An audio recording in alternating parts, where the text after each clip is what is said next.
महाभारत युद्ध का 18 दिनों का घटनाक्रम। जानिए किस दिन क्या हुआ था। पहला दिन। युद्ध के पहले दिन पांडव पक्ष को भारी हानि हुई थी।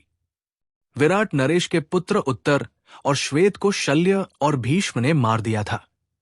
भीष्म ने पांडवों के कई सैनिकों का वध कर दिया था। ये दिन कौरवों के लिए उत्साह बढ़ाने वाला और पांडव के लिए निराशाजनक था। दूसरा दिन। दूसरे दिन पांडवों को अधिक नुकसान नहीं हुआ था। द्रोणाचार्य ने धृष्टद्युम्न को कई बार हराया। भीष्म ने अर्जुन और श्रीकृष्ण को कई बार घायल किया। भीम ने हजारों कलिंग और निषाद मार गिराए। अर्जुन ने भीष्म को रोके रखा। तीसरा दिन। तीसरे दिन भीम ने घटोत्कच के साथ मिलकर दुर्योधन की सेना को युद्ध से भगा दिया। इसके बाद भीष्म भीषण सहार मचा देते हैं। श्री कृष्ण अर्जुन को भीष्म वध करने को कहते हैं, लेकिन अर्जुन उत्साह से युद्ध नहीं कर पाते हैं, जिससे श्री कृष्ण स्वयं ही भीष्म को मारने के लिए दौड़ पड़ते हैं। तब अर्जुन भरोसा दिलाते हैं कि वे पूरे उत्साह से युद्ध लड़ेंगे। चौथा दिन। इस दिन कौरवों अर्जुन को रोक नहीं सके। भीम ने कौरव सेना में हाहाकार मचा दिया। दुर्योधन ने अपनी गजसेना भीम को मारने के लिए भेजी, लेकिन घटोत्कच के साथ मिलकर भीम ने उन सबको मार दिया। भीष्म से अर्जुन और भीम का भयंकर युद्ध हुआ। पांचवा दिन। युद्ध के पांचवें दिन भीष्म ने पांडव सेना में खलबली मचा दी। भीष्म को रोकने के लिए अर्जुन और भीम ने उनसे युद्ध किया। सात्यकी ने द्रोणाचार्य रोके रखा। भीष्म ने सात्यकी को युद्ध से भागने के लिए मजबूर कर दिया। छठा दिन। इस दिन भी दोनों पक्षों के बीच भयंकर युद्ध हुआ। दुर्योधन क्रोधित होता रहा, लेकिन भीष्म उसे आश्वासन देते रहे और पांचाल सेना का संहार कर दिया। सातवां दिन। सातवें दिन अर्जुन कौरव सेना पर हावी हो जाता है। धृष्टद्युम्न दुर्योधन को युद्ध में हरा देता है।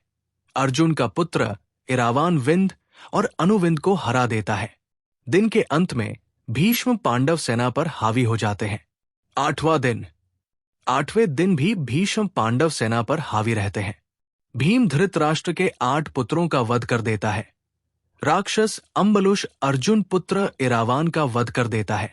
घटोत्कच दुर्योधन को अपनी माया से प्रताड़ित करता है।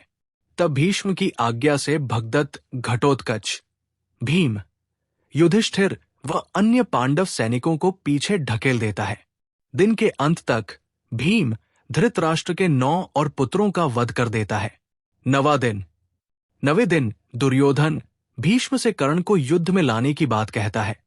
तब भीष्म उसे आश्वासन देते हैं कि या तो श्रीकृष्ण को युद्ध में शस्त्र उठाने के लिए विवश कर देंगे या किसी एक पांडव का वध कर देंगे। युद्ध में भीष्म को रोकने के लिए श्रीकृष्ण को अपनी प्रतिज्ञा तोड़नी पड़ती है और वे शस्त्र उठा लेते हैं। इस दिन भीष्म पांडवों की सेना का अधिकांश भाग समाप्त कर देते हैं। 10वां दिन। इस दिन पांडव श्रीकृष्ण के कहने पर भीष्म से उनकी मृत्यु का उपाय पूछते हैं। भीष्म के बताए उपाय के अनुसार अर्जुन शिखंडी को आगे करके भीष्म पर बाण ही बाण चला देते हैं।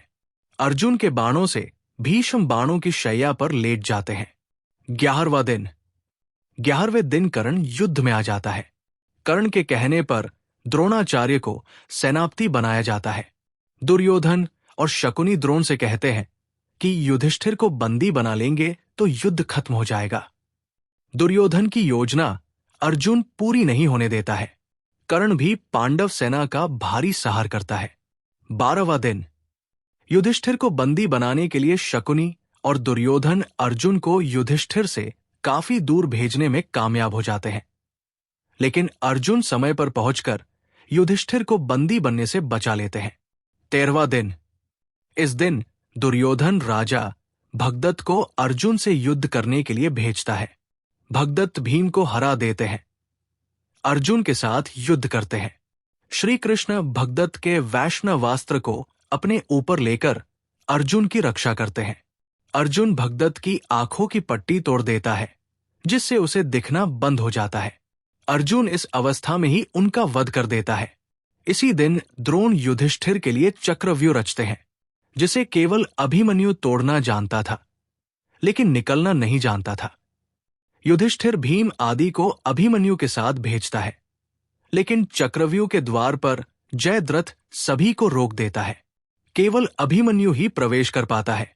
वो अकेला ही सभी कौरवों से युद्ध करता है और मारा जाता है। पुत्र अभिमन्यु का अन्यायपूर्ण तरीके से वध हुआ देखकर अर्जुन अगले दिन जयद्रथ वध करने की प्रतिज्ञा ले लेता है और ऐसा न कर पाने पर अग्नि समाधि लेने को कह देता है। 14वां दिन। अर्जुन की अग्नि समाधि वाली बात सुनकर कौरव जयद्रथ को बचाने योजना बनाते हैं। द्रोण जयद्रथ को बचाने के लिए उसे सेना के पिछले भाग में छिपा देते हैं, लेकिन श्री कृष्ण द्वारा किए गए सूर्यास्त के कारण जयद्रथ बाहर आ जाता है और अर्जुन और वध कर देता है। इसी दिन द्रोण द्रुपद और विराट को मार देते हैं। 15वां दिन। इस दिन पांडव छल से द्रोणाचार्य को अश्वत्थामा की मृत्यु का विश्वास दिला देते हैं, जिससे निराश हो द्रोण समाधि ले लेते हैं। इस दशा में धृष्टद्युम्न द्रोण का सिर काटकर वध कर देता है। 16वां दिन। इस दिन कर्ण को कौरव सेनापति बनाया जाता है। इस दिन वो पांडव सेना का भयंकर संहार करता है। कर्ण नकुल सहदेव को हरा देता है, लेकिन कुंती को दिए वचन के कारण उन्हें मारता नहीं है। भीम दुशासन का वध कर देता है और उसकी छाती का रक्त पीता है। 17वां दिन। 17वें दिन कर्ण भीम और युधिष्ठिर को हरा देता है, लेकिन कुंती को दिए वचन के कारण उन्हें मारता नहीं है। युद्ध में कर्ण के रथ का पहिया भूमि में धंस जाता है। तब कर्ण पहिया निकालने के लिए नीचे उतरता है और उसी समय श्री कृष्ण के कहने पर अर्जुन कर्ण का वध कर देता है। फिर शल्य प्रधान सेनापति बने, जिसे युधिष्ठिर मार देता है। 18वां दिन। इस दिन भीम दुर्योधन के बचे हुए सभी भाइयों को मार देता है। सहदेव शकुनी को मार देता है। अपनी पराजय मानकर दुर्योधन एक तालाब में छिप जाता है, लेकिन पांडव द्वारा ललकारे जाने पर वो भीम से गदा युद्ध करता है। तब भीम छल से दुर्योधन की जंघा पर प्रहार करता है। इससे दुर्योधन की मृत्यु हो जाती है। इस तरह पांडव विजयी होते हैं।